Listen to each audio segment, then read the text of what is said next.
はい、太陽光を考える上で一番考えなくてはいけなかったことは後々のことでした。なぜなら太陽光発電は時には危険な電気であり、産業廃棄物であり、本体自体が環境に優しいわけではないからです。考えが甘かったです。太陽光をよりよく活用していくためには、その後々のことをどこまで考えておくのか知るべきで、そして特に本体については目先しか見ていない。これ私のことですね。また、住宅とセット商品だったからつけたという方などは、後々のもののことをそれほどあまり考えることもなく進めてしまいがちです。と、つけてしまった方も、気にしすぎてまだ手を出していないそんなあなたも、ぜひとも最後までお聞きください。実際撤去するってことになりますと、撤去自体は自分や知り合いでできるかもしれませんが、処分が結構大変ですので、受け入れ先、今のところ管理型最終処分場には持っていけます。で、今日のように太陽が照ってますと非常に危険です。解体するのに無造作に壊せば済むのであれば本当に楽なんですが、場合によってはこのような日は感電してしまいます。少なくとも絶縁手袋、絶縁長靴、そしてやはり電気の知識がある人でなければやはり危険だということです。ここにあるまず接続箱を開けて、ブレーカーがあります。これを開けますね。パネルで発電した電気が全部このケーブルを通ってこの接続箱に全部集まってきます。で、発電した電気が全部家のインバーターの方に行ってます。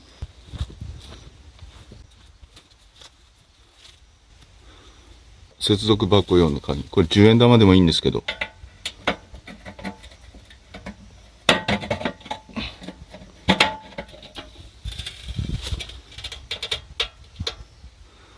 開けますと危険です。開閉器がありますんで、これをオフにすればこの電流は流れなくなりますね。ただパネルで発電した電気がここまでは帯電してますんで、触れば危険ですね。今日なんかもう一発でいっちゃいますね。感電したら。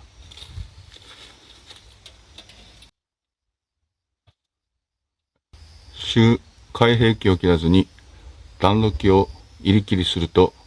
接点の溶着または損傷する恐れがあります。危険なんですね。はい、このスイッチを切らずに分電盤のパワコン接続ブレーカーをいじったりすると非常に危険だということだと思います。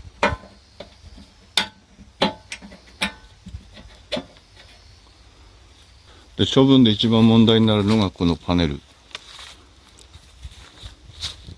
全部で24枚ありますけど、これ見てもらうと分かると思うんですけど、これ太陽光の多結晶シリコンですね。で、アルミ。で、これ鉛でしょ。鉛。ハンダで鉛使ってますね。これも鉛かな。これも鉛っぽいですね。1990年、2000年の頃の太陽光パネルだと、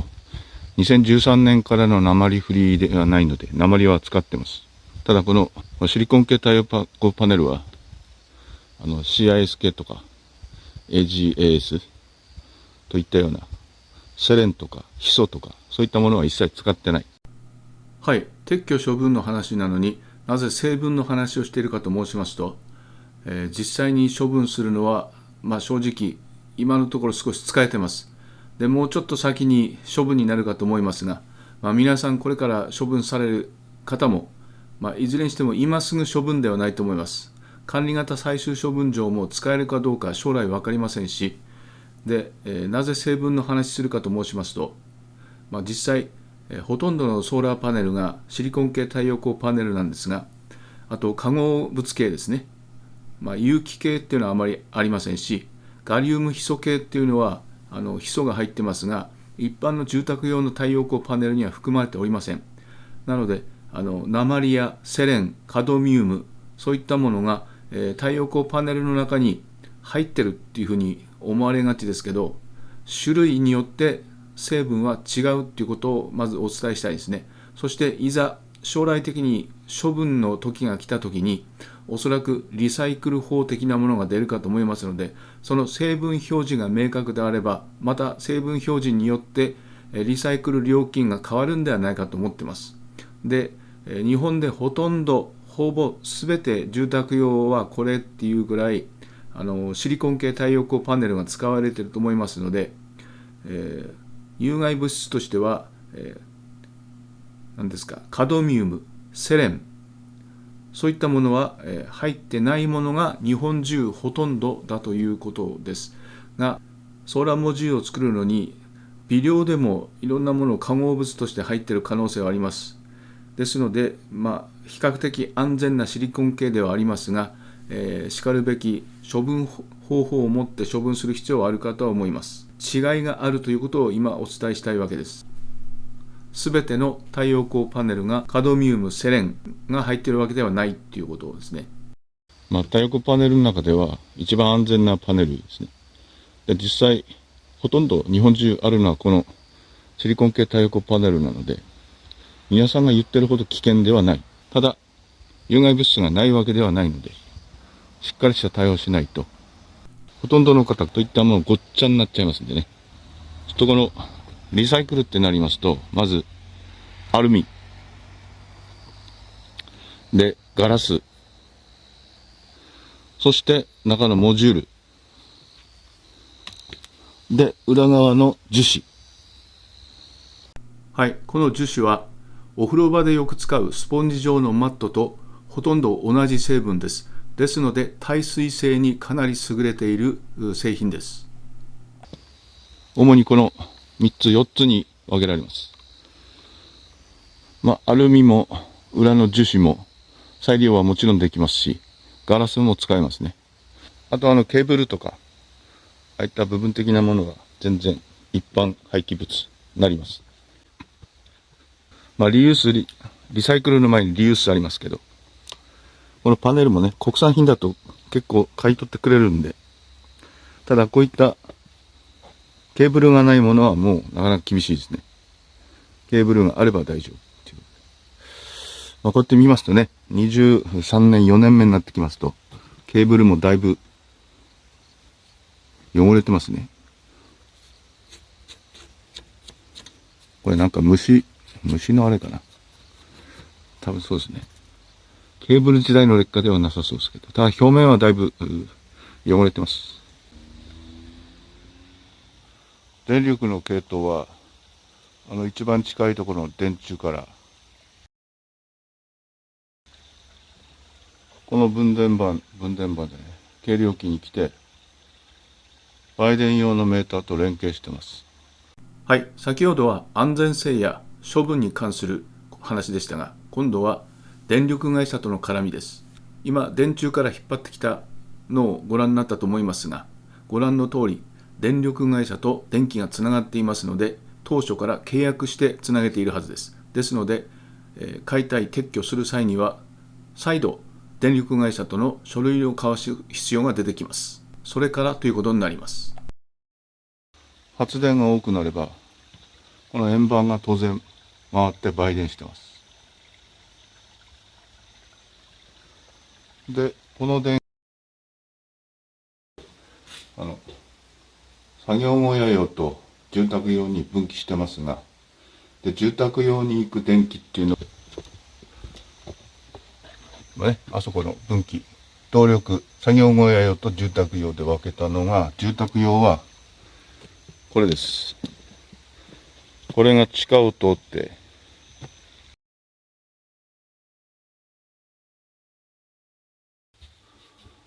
分電盤ですね。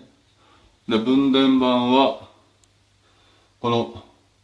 パワーコンと連動してます。